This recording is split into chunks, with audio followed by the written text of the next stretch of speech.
खड़ी दोस्तों, स्वागत है आपका श्री श्याम का श्री को नई वीडियो में। आज की ये जो अपनी क्लास है ना, उसमें अपन किसी भी पर्टिकुलर कास्ट के बारे में बात नहीं करेंगे।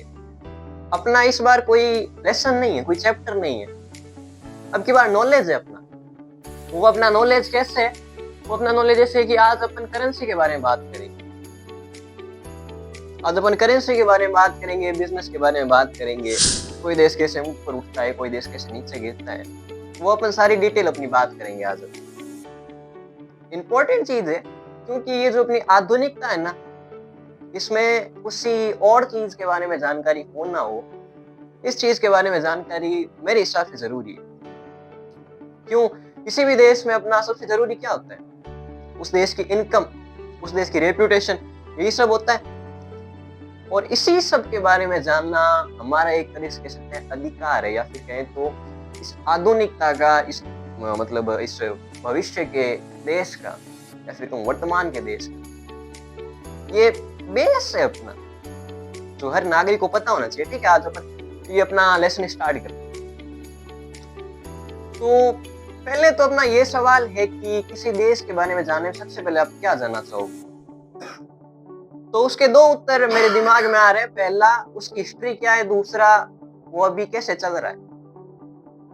कैसे चल रहा है उसमें सबसे पहले आप क्या सोचोगे? करेंसी के बारे में, नोटों के बारे में, उस देश के नोट की वैल्यू कितनी है और अपने देश के नोट की वैल्यू कितनी है, उसके कंपैरिजन में। कंपैरिजन का अपना करना अपन नहीं छोड़ते, चाहे कोई भी कंडीशन हो, अपनी कंपैरिजन अपन करते हैं। अब देखो, $1 का क्या होगा? 95 रुपीज अभी है इस कंडीशन में, अभी चल। ठीक है, अब इसके बारे में अपना नॉलेज है, ये अपन जानना चाहते हैं। अब क्या जरूरी है कि हम पैसों का इस्तेमाल करके ट्रेड करें? पहले भी तो होता था वस्तु विनिमय, हिस्ट्री पढ़ी होगी आपने। पहले वस्तु विनिमय होता था, वस्तु के बदले वस्तु खरीदते थे। अब वो क्यों नहीं है? अब देखो, गाड़ियां हैं या फिर बहुत सारी चीजें आ चुकी है। अब एक गाड़ी के बाद बदले आप कितना दाम दे दोगे, कितना अनाज दे दोगे आप? उसका कोई डिसाइड नहीं कर सकते अपन कि कितना देंगे अपन उनको। इसीलिए करेंसी एग्जैक्ट वैल्यू है, इतनी चीज है तो इतना नहीं। और ऐसा नहीं है कि अभी वस्तु विनिमय नहीं चल रहा है, वस्तु विनिमय चल रहा है। ठीक है, अब अपन देखते हैं कि नोटों की वैल्यू कैसे डिसाइड होती है। देश का अपना मैटर अलग ही है, अपने खुद का देश का मैटर अलग है, अपन बाहरी देश में जाए तो वैसे मैटर अलग है। हर देश का अपना एक सिस्टम होता है कि उस देश की वैल्यू या फिर उस देश की करेंसी की वैल्यू, उस देश में आटा कितने किलो रुपया आएगा, कितना दूध आएगा, किस हिसाब से आएगा, वो सब उस देश की अलग बात है। अपन इंटरनेशनल तौर पर बात करेंगे क्योंकि अपन को क्या जानना है कि पैसों की वैल्यू कैसे गिरती है और कैसे बढ़ती है, उन सब के बारे में अपन जानना है। अब देखो, मेरे पास 100 रुपए, मुझे कोई वस्तु खरीदनी, मैं क्या करूंगा? पड़ोसी से उधार लूंगा। मेरे पास 200 रुपए हो गए, उससे मैंने वस्तु खरीद ली। वो अब मैं उसका उधार नहीं दे रहा हूँ, वापस चुका नहीं रहा हूँ उसका, तो क्या होगा? वो दो लोगों को बोलेगा मेरे पास 100 रुपए थे, मैंने उसको दिए और वो मेरे वापस नहीं कर रहा है। यानी 4 लोगों के बीच अपनी रेपुटेशन कम होगी। 2 लोग अपने को उधार नहीं देंगे। क्यों नहीं देंगे? अपने वापस चुका नहीं, यही कारण है। और यही कारण देश में भी होता है। अब देखो, मान लो कोई देश है, वो उन्होंने कोई हथियार बनाया, गन्स बनाए, उन्होंने कोई वॉर की, उस वॉर में उस गन की वजह से जीते, हथियार की वजह से जीते। ठीक है, अब उस हथियार की वजह से जीते, दूसरे दो देश क्या सोचेंगे? अपने को ये हथियार चाहिए, चाहिए ये, तो वो क्या करेंगे? वो उस देश के पास जाएंगे कि मुझे हथियार चाहिए, तेरे हथियार दे। अब ऐसे वो नहीं कर सकता वो देश की वो अपने रुपए से हथियार खरीद ले, नहीं। अगर आपको किसी देश से कोई सामान खरीदना है, एग्जाम्पल ले लो अमेरिका और इंडिया का। अगर भारत के किसी आदमी को अमेरिका से कोई सामान खरीदना है तो वो भारतीय गांधी जी वाले नोट नहीं देगा, उसे डॉलर देने पड़ेंगे। वो डॉलर देगा तभी वो करेंसी खरीद सकता है। इसलिए वो क्या करेगा? वो अपने 95 रुपए निकाल कर अमेरिका के बैंक में या फिर अमेरिका किसी एक ब्रांच में जाएगा, वहां पे 95 रुपए देगा, तब उसे $1 मिलेगा। समझ गए? यानी कि वो हर देश का सिस्टम होता है ना। अब आपके यानी इंडिया में कोई डॉलर किसी दुकान पर दे दे, तो क्या वो डॉलर को एक्सेप्ट करेगा? मानेगा कि ये 95 रुपए का एक नोट है? वो मानेगा? नहीं मानेगा। हालांकि वो फाड़ के आपको वापस दे देगा, फाड़ के फेंक देगा, इसकी क्या वैल्यू है, वो ऐसे समझ ही नहीं पाएगा। ठीक है, उसके लिए आपको इंडियन नोट ही चाहिए। वैसे अमेरिका में अगर आपको सामान खरीदना तो अमेरिकन नोट ही चाहिए होंगे। समझ गए?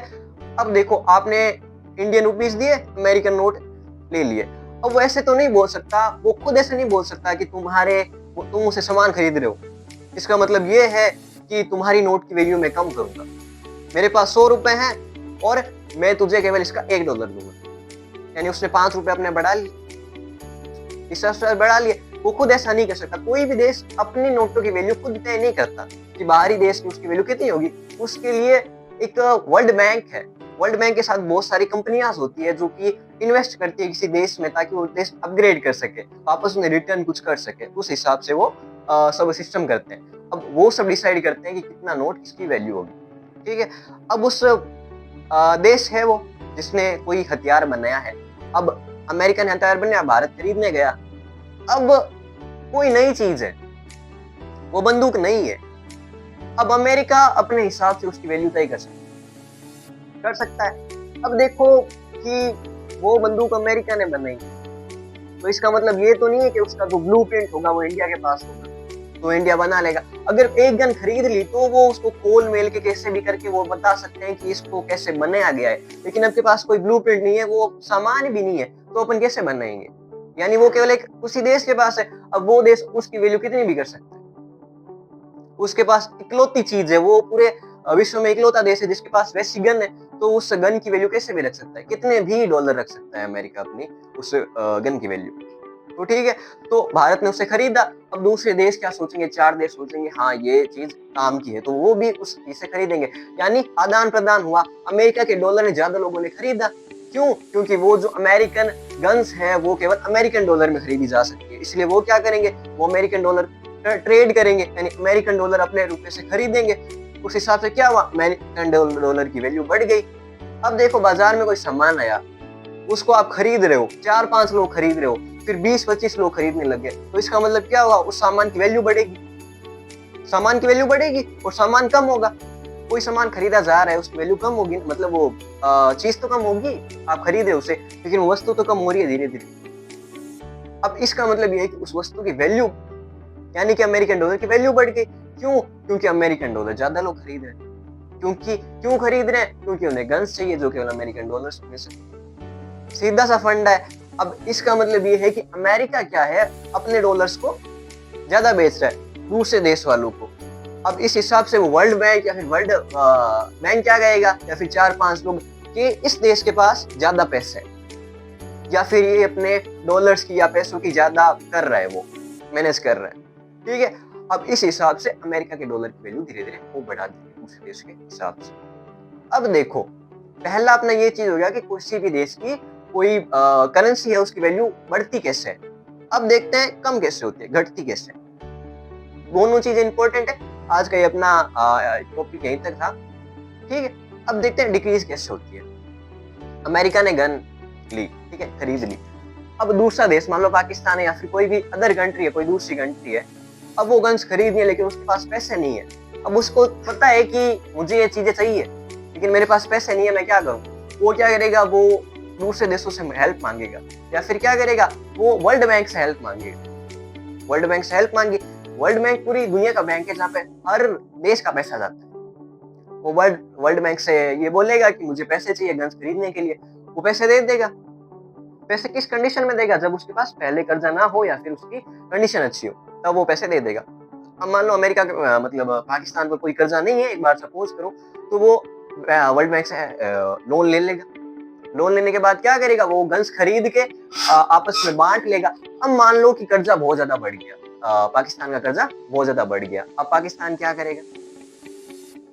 अब पाकिस्तान करेगा कि उसके पास 2 कंडीशन है, या फिर वो अपनी आर्थिक स्थिति को इम्प्रूव करे और फिर कर्जा चुकाए, या फिर वो कोई और रास्ता ढूंढे।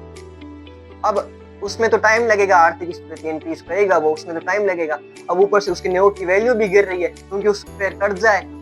कर्जा होने का क्या मतलब है कि दूसरे देश उस पर इन्वेस्ट नहीं करेंगे, उस देश के ऊपर इन्वेस्ट नहीं करेंगे, उस वजह से देश में पैसे नहीं आएंगे, बाहर के पैसे नहीं आएंगे, ठीक है। अंदर के पैसे अलग बात है, बाहर से पैसे नहीं आएंगे और पाकिस्तान के नोटों को एक्सचेंज नहीं करेगा, कोई खरीदेगा नहीं। तो तब पाकिस्तान क्या रहेगा, नोट, मान लो कि पाकिस्तान ने नोट छापने चालू कर, उसने बोला मेरे पास कर्जा है, मेरे ऊपर कर्जा है, अब तो मैं नोट छापना चालू कर दूं। उसने भर भर के नोट छापे, भर भर के नोट छाप लिए। अब उसके बाद वो कर्जा चुकाने के लिए चला गया, लेकिन ऐसा नहीं होगा। ये सुनने में सही लगता होगा लेकिन ऐसा नहीं होगा। अगर कोई भी देश जिस पर बहुत ज्यादा कर्जा है और वो बहुत सारे नोट छाप कर उस कर्जे को पूरा करना चाहता है एक साथ, उसकी आर्थिक स्थिति उतनी नहीं है लेकिन फिर भी वो नोट छाप रहा है, तो उसका क्या होगा, उसकी नोट की वैल्यू बहुत ही ज्यादा गिर जाएगी, ना के बराबर उसकी नोट की वैल्यू हो जाएगी। ऐसा मान सकते हो लाखों एक